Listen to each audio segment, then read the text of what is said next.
The cardiac cycle refers to the sequence of events that occur and repeat with every heartbeat. It can be divided into two major phases, systole and diastole, each of which subdivides into several smaller phases. Systole and diastole, when not specified otherwise, refer to ventricular contraction and relaxation, respectively. Reminders: blood flows from higher to lower pressure. Contraction increases the pressure within a chamber, while relaxation lowers the pressure. AV valves open when atrial pressures are higher than ventricular pressures and close when the pressure gradient is reversed. Similarly, semilunar valves open when ventricular pressures are higher than aortic pulmonary pressures and close when the reverse is true. The cycle is initiated with the firing of the SA node that stimulates the atria to depolarize. This is represented by the P wave on the ECG. Atrial contraction starts shortly after the P wave begins and causes the pressure within the atria to increase, forcing blood into the ventricles.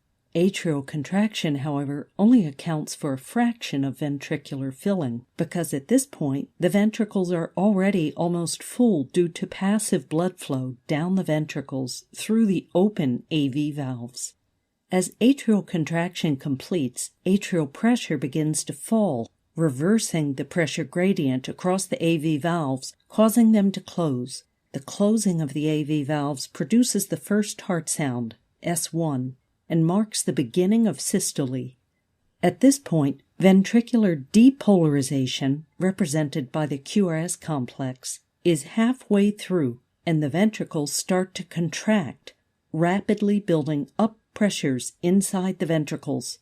For a moment, however, the semilunar valves remain closed, and the ventricles contract within a closed space. This phase is referred to as isovolumetric contraction, because no blood is ejected and ventricular volume is unchanged.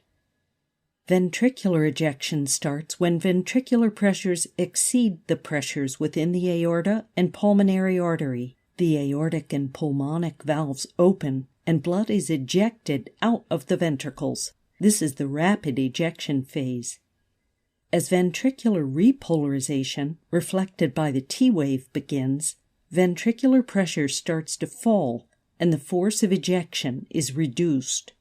When ventricular pressures drop below aortic and pulmonary pressures, the semilunar valves close, marking the end of systole and beginning of diastole. Closure of semilunar valves produces the second heart sound, S2. The first part of diastole is, again, isovolumetric, as the ventricles relax with all valves closed. Ventricular pressure drops rapidly, but their volumes remain unchanged. Meanwhile, the atria are being filled with blood and atrial pressures rise slowly. Ventricular filling starts when ventricular pressures drop below atrial pressures, causing the AV valve to open, allowing blood to flow down the ventricles passively. The atria contract to finish the filling phase, and the cycle repeats itself.